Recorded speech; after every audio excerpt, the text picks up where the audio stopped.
Hey there, everyone. This is Cindy Lou with CHRO Partners, and I'm here with Amy Messersmith. Um, we have a great conversation planned for today. If you're here live with us, feel free to drop a hello. Tell us where you're joining us from. It's I think 100 degrees here in Dallas today, right? So Amy are doing this from the comfort of our air-conditioned homes. Anyways, so I'm glad you're here because we have a conversation that I think everybody can benefit from, even if you're not just starting off a new role. And, whether it's your first transition into a CHR role and you're thinking, what am I going to do for the first 90 days to, let's say that you've been in the tactical zone for a little while, right? And you're like, okay, we need to reset and maybe restart the 90 days and get something a little bit more structured. Amy, my dear friend Amy, and we've been together for like a decade now, I think. And so Amy comes to us, from some really fast-paced, complex organizations like PepsiCo and Yum Brands and Builders and U.S. Anesthesia Partners, and she has navigated um, the environment of a first-time CHRO or CPO. She's had to do some reinventions. She's got a lot of great stories, and it sounds like she's created a little playbook, not just for herself, but today, and because she's such a generous soul, she's willing to share it with the rest of us. All right, so Amy, I'm going to hand it over to you now. Well, thank you, Cindy Lou. Thanks for having me today. I'm excited to join you all. And yeah, I was sharing with Cindy Lou before. This was just for me, honestly, born out of complete necessity. I think there's a couple of fun dynamics that happen with us HR leaders. So one, oftentimes we'll go into a new role, and there's not sometimes a very thoughtful onboarding plan, if any at all, because, well, guess what? You weren't there to create it for yourself in advance. So you've got to figure that out. And, another dynamic I've run into over, many years of ever either being promoted internally and just stepping into a new leadership dynamic, or coming in from the outside and needing to very quickly get your arms around a lot of stuff while building credible relationships. In any case, it occurred to me somewhere along the way, Amy, it sure would be helpful if you would write this down, because you're going to have to do this again. The odds are ever in your favor that that's probably going to be the case. Or one of the really treasured places I find myself now is getting to mentor and help other HR leaders who are little younger in their career and are getting the chance to do this sometimes for the first and second time. So for all the reasons, I thought, well, I'll just put it on paper, and then if somebody can benefit from it, that's awesome. And if not, well, I don't know, shred it. It's there if you need it. Happy to share. Nothing proprietary here, and probably things many of you have also thought about in the past. But this was this has been helpful to me, and I'm not gonna. If you want this, I'm happy to share it with your viewers, Cindy Lou. But I'm just gonna kind of pop on ahead here and talk about oftentimes when we come into the organization either through promotion or through coming in from the outside, we have to get our arms around whatever wasn't visible to us before. If you're coming from the outside, almost nothing is, right? And if you've grown up a little bit in it, then you've got some visibility. My experience has mostly been coming in from the outside and needing to quickly do two things. One, you got to learn the business and you got to really understand the lived experience of your team members. It's hard to answer some of these questions that we're going to prompt if you don't know what it feels like to be a team member in your organization and, candidly, a recipient of the human resources or people ops team's work. So that's one. You want to learn the business and learn the people, but the other two is the world of human capital is big and broad, and you may not have touched every piece of it in your career path. Maybe you didn't do a stint in compensation. Maybe you didn't do a stint in TA. So maybe you're bringing different hip pocket depth skills. But as the head of HR, you got to understand all of it and you got to be able to get your arms around all of it. So, what I attempted to do was really set out a plan that I structured it around 90 days. And that may or may not make sense in your situation. I would say scale it out or scale it in based on what remit you've been given. But for me, 90 days kind of worked. Often, typically, the board's going to want to hear something from you sometime between 90 and 120 days. And I always felt like this gave me the comfort to know I'd covered enough ground to have a good conversation there. But the first 30 days are really focused on trying to just get the lay of the land. What's true? What's working? What's not working? And I would love to hear from our audience. As you kind of look at the bubbles on this slide, are there other areas in your first 30 days that you felt you had to dig into or pull forward, or what am I missing? Because I'm here to learn too. So we'll see what folks have to say on that. It'll be Feel fun. free to pop that into the chat. I know there's a little bit of a delay, Amy, between when you ask them a question and when they're responding, or if you guys are asking Amy questions, just know that there's a little delay on our end. Sometimes it's a minute, sometimes it's 10 seconds, hard to know. But yeah, I love this visual, and it's broad, right? Like there's so many things, and you may not just, and honestly, I feel like many CHROs and CPOs came from a generalist background. They came up through the HR business partner track. Very few will have, maybe they've had a stint in a center of excellence, but it's rare to have had more than one. Wouldn't you agree? Yeah, I would. Like, I started as a specialist, and before I went into the HRBP space, and I, man, that was just a blessing. And you look back and think, well, but you know what? I have worked alongside some of and admired and been mentored by some of the best HR leaders who didn't come from a COE space. I think, like anything else, you got to know what you have and what you don't have, and then build the team that's right for the job around you. And I always think that's a big piece of the success. But in this stage, this is a lot. And like, sorry for the eye chart, but I just wanted to try to boil a sampling of questions down in kind of each of these work streams. Because what happens for me when I start diving into these details, the conversations will get very organic. And you'll want to ask more things. And sometimes you'll just have to put a pin in it and say, I'm going to leave a spot in the tool that says, I got to come back to this, but I won't forget it because I've got an organized way of capturing what I'm learning and the insights I'm gathering, and what I think might need to happen, either in the near term or farther down the road. Now, this is one stage where I really encourage, let your team be the hero here.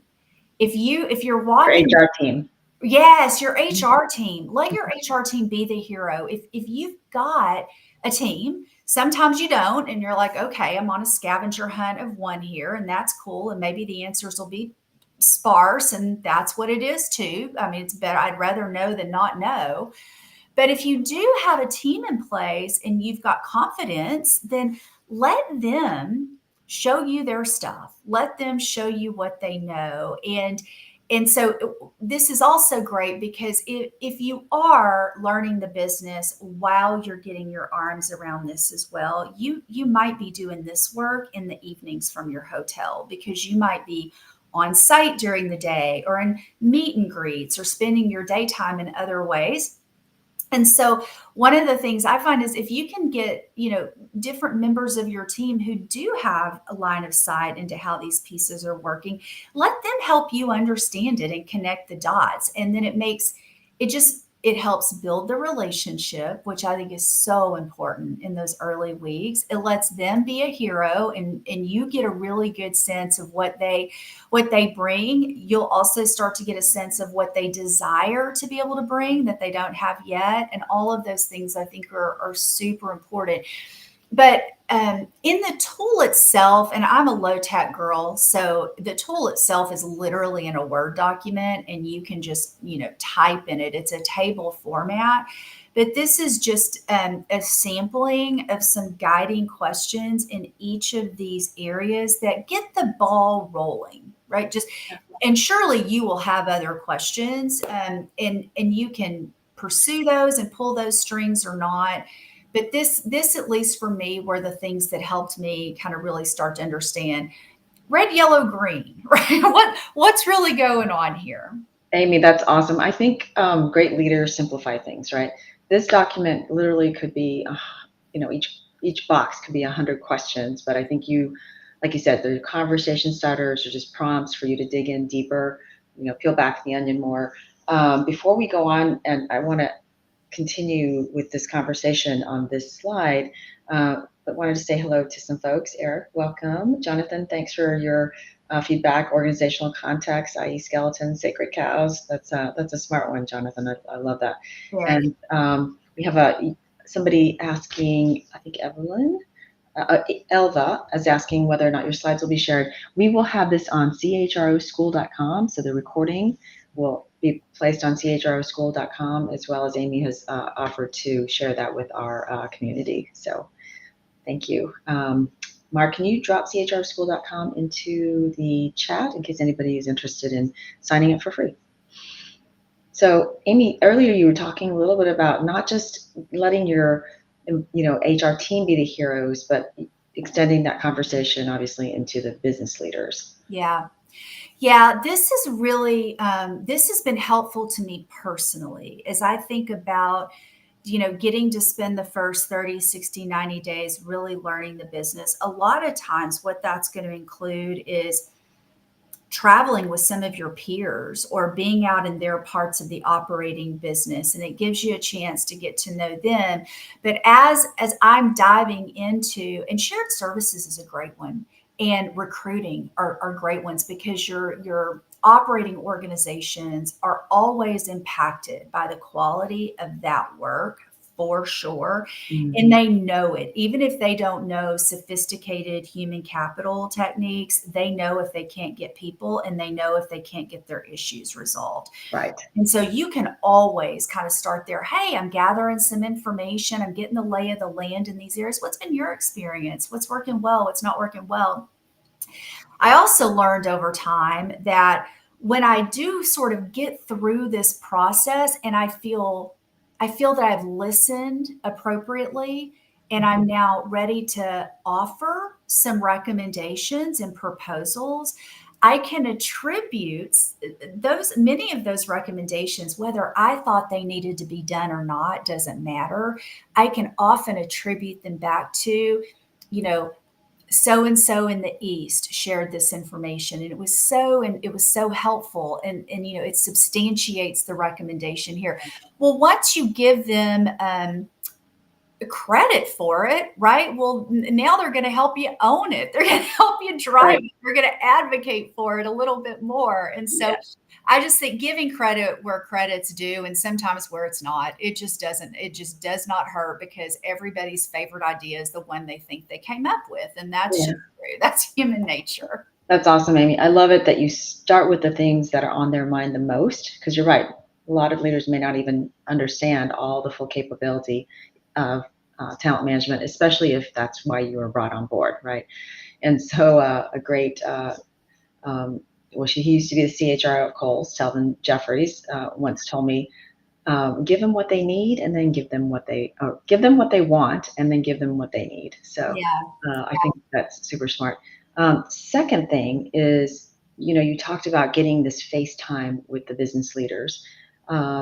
So important. We did an analysis with AI by grabbing all the transcripts of all the CEO speakers we've had and board level speakers, including like the panel that you hosted with Eric Hutto at our big HR event in South Florida.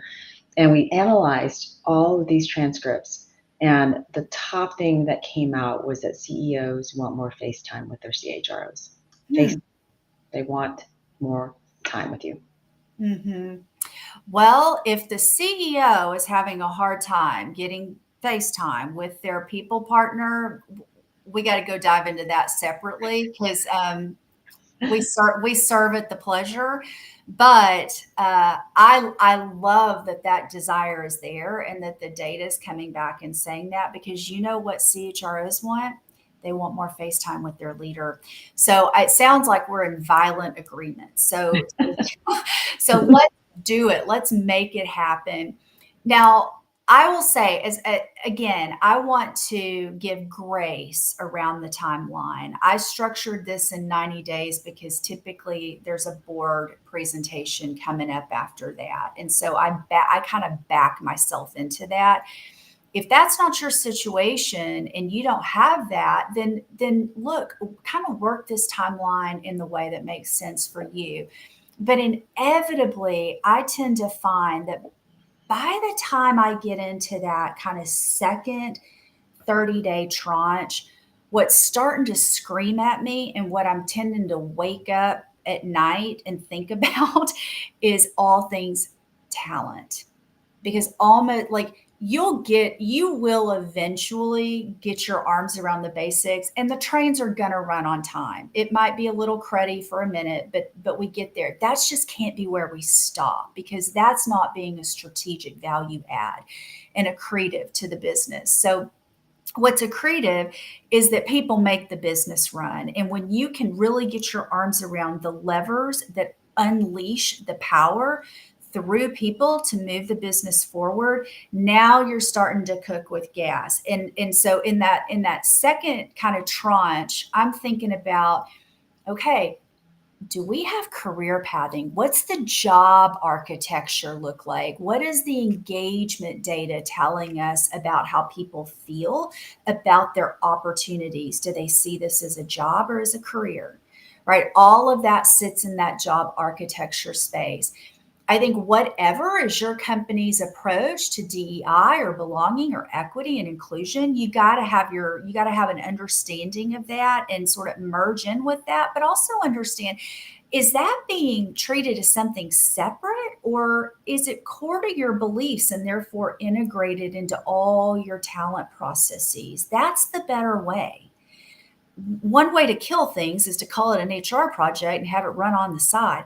Try to integrate it right into all of your talent touch points. But learning and development, is this an organization where we lean heavily on growing from within? What's the proportion of external hires? Does that look really different across the different job types?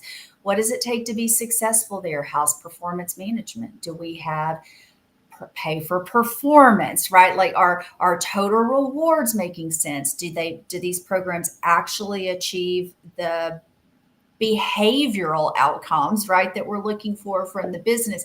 So all of these things, if you look at them in isolation, you can look at them just as siloed categories of our ecosystem. But honestly, this is all talent work. And by day 31, I'm starting to wring my hands around it. So I needed a tool.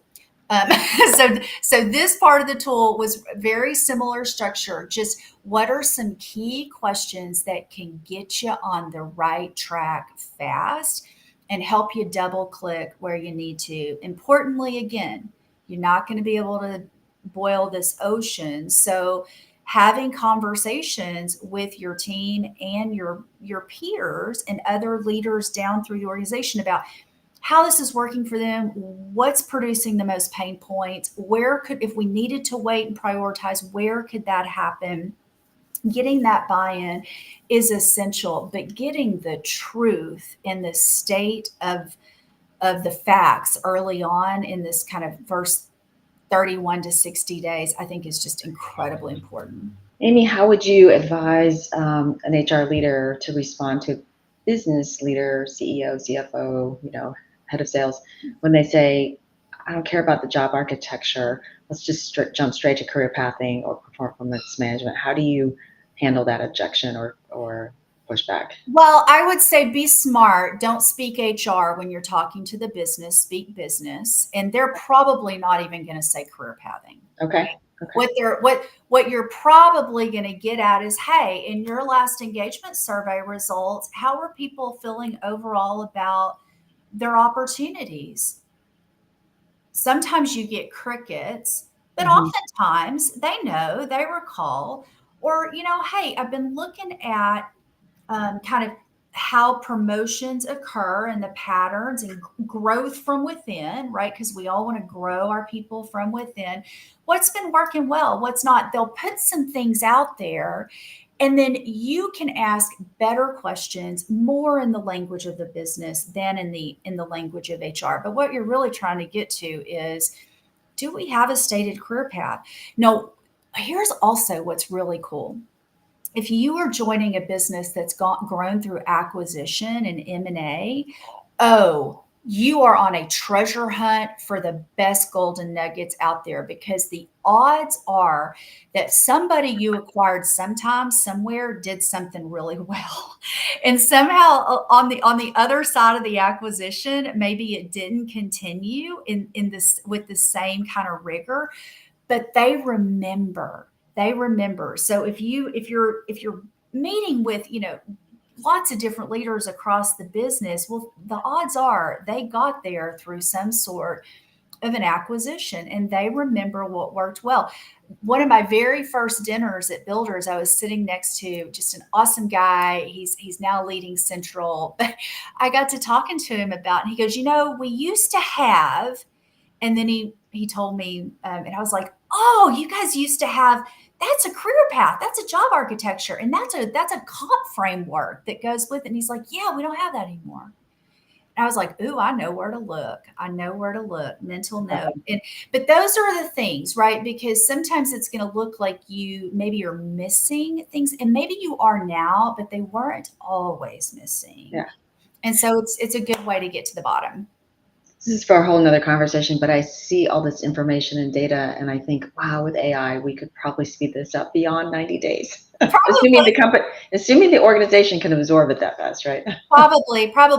Just the Well, analysis part of here's it. where I think that could be perfectly helpful is if you've got enough information to sort of throw into, hey, I asked these questions about job architecture, and this is what I got back. What seems to be working? What's missing altogether? What do you think I ought to do next? Right? Like, then you could really start to like expedite your own thinking, Yeah. but you kind of got to have good data to put into it before it can give you anything back. Yeah. I'm And curious, this, the audience, if you have used AI tools to help with this sort of analysis, feel free to drop a thumbs up or something in the chat. But just remember to be careful, right? That you're on a platform that's not learning on your data. yeah, it's not learning on your data. And please, please be diligent not to put anything in a non-private AI environment that it would not be public information. Right. That's pretty, that's really important, I think, to say. All right. Awesome.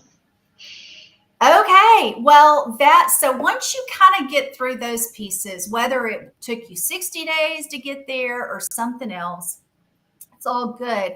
But where we really want to pivot to is taking now a strategic focus. And I think importantly, whether you're in private ESOP, you're in private equity, or you're in publicly traded, I've been in all of them. How governance needs to work around these work streams is important for you to start to understand now. And so this is where I think we start looking at how's executive succession planning really working? Are we able to have conversations with our board members around kind of what's the state of our future leadership, right? And kind of how many layers down do you need to go, or do you aspire to be able to go in that conversation? Because sometimes you may be starting with, we just need a bench for the executive team, period, first, and then we can drop down 2 and 3 layers below that. But this is where you start to understand, okay, where do we need to go with this, and what's our starting point? I think this is also too where kind of in that middle tranche, I tend to be looking at general compensation mechanisms and their effectiveness and efficiency within the broader org structure. By this point, I'm looking at, are we square away on our executive comp? Do we have an LTI or some sort of long-term profit sharing type of mechanism. How are those working? Are they producing the outcomes that the board and the senior team are wishing for them? Do we possibly have some deeper questions to ask there? And then here, importantly, depending on the type of company you're in, the board relationships can look very different, but they're always somewhere in the mix. And so this is a good time too. You're probably getting ready to attend your first or second board meeting in the role, if that's part of your role. And so this is a time when, you know, the tool is meant to kind of help you understand how those pieces are working in your organization. I think another important one I always want to know before I go into my first board meeting where I've got to talk about something is what has been the board's perception of the HR function up to this point? Yeah. It's almost like if you're a salesperson, you want to know the objections before you go into the meeting. Well, like know how they perceived you. Have you been an administration function? Have you been strategic or not very strategic? Is your role do you speak if spoken to, right? Or is there an expectation? Now, all of those things you can influence by being you and being in the room and casting a new shadow, but know who your audience is when you go into that environment. Yeah, for sure. I mean, I think context is just the tips that you need, the cues. Yeah. And I think not just what they've been perceived of in this organization, but like you said before with the business leader, Yeah. what's their context from other organizations, right? They probably sit on multiple boards, and maybe they've got more strategic HR leaders in the other boards. That's So right. we're maybe at 3 minutes out, but this conversation is going so great that we're just going to continue it. And we know that if you've got other things on your schedule, because we only asked you to show up for half an hour, this will be recorded and we will be able to share it. So, Amy, this Well, is a I'll lot in 90 days. Yeah, it's a lot in 90 days. And again, don't be hamstrung by the timeline. Just know that help is out there. I think our tongue-in-cheek title of this was "Don't Drown." Like, listen, there's always a life preserver, and the CHR community is one that takes care of its own. And so always know you can phone a friend. Now, I will tell you, I have also kept a separate list of all the other stuff, right? That is probably a little bit beyond the 90-day point, but it might start to come up in those conversations. And so I don't want to forget it or miss it. And that's really what this list is just kind of all this other stuff that you couldn't even begin, like contingent workforce strategy. You can't really get your head around your contingent workforce strategy until you understand what is your general talent strategy, like what's been going on, right? Yeah. AI in HR, that's a big one that a lot of organizations are struggling with right now for privacy concerns and cost concerns. So I just, in an effort to make sure I don't forget the other things, I kind of keep a running list. And so while it's not embedded in the 90-day tool, it is tacked on to the end of it. So at your discretion and at the needs of the business, you can get at it. Yeah, that's awesome. So we have covered how in the first 90 days or the first 30 days, you're sort of getting the lay of the land, really deep dive with your team, as well as the business leaders to see what's going on, let them tell you, right? Let them be the heroes. The second 30 days, you're starting to discover talent issues that could be different for, different organizations. But one thing, Amy, is when I initially saw this, I'm like, wow, that's so much. And there's a lot of CHROs and CPOs who kind of get stuck, right?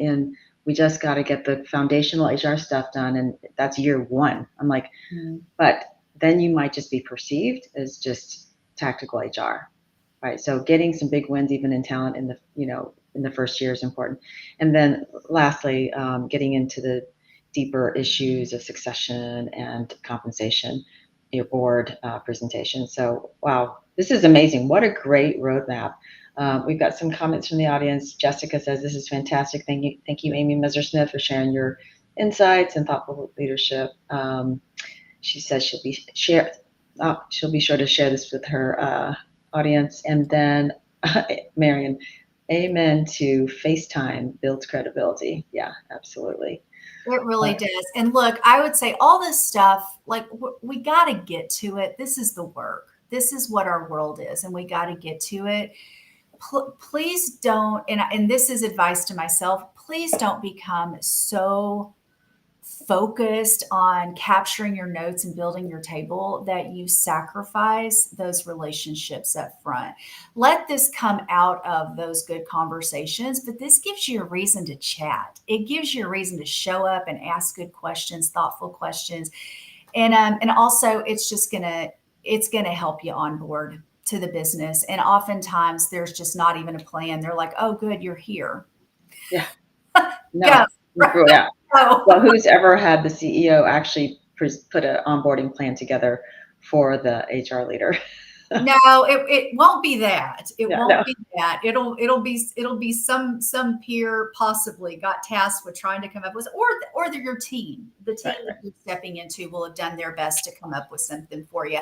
Yeah, But you know what? I've been there, and it can be overwhelming. And so if you're finding yourself in that place, or you just are mentoring some great new leaders who have great questions, I mean, I'm happy to share. So feel free. yeah. So, wanted to say hi to Scotty, Gerard. Thanks. She says, thanks so much for the conversation, Amy. Great presentation from Sherry Clay, Shepard, Sal. Good to see you. Thanks so much for joining, Sayer and Desiree. Cindy's got jokes. Haha. Did I have a joke? You're Anyway, just witty anyway. and brilliant every day. So Amy has generously offered to have a coffee talk with the first 6 people who ping her on LinkedIn. So just connect with her or send her a private message. If this is something that you're going through, even if you're not in your first 90 days and you're like, oh, we need a transformation, we need a reset, go and ping Amy. You will not be sorry. Every time I talk to you, it's been 10 years, and every time I talk to you, I still learn so much. So thank you from the bottom of my heart for joining us today, Amy. We really appreciate it. And hey, guys, say a big thank you to Amy in the chat. Thank And you. thank you next time. We've got lots of LinkedIn Lives coming up this summer. And for our members, we've got some great speakers in our mastermind group coming up as well. All right. Thank you. Y'all be well. Take care. Bye.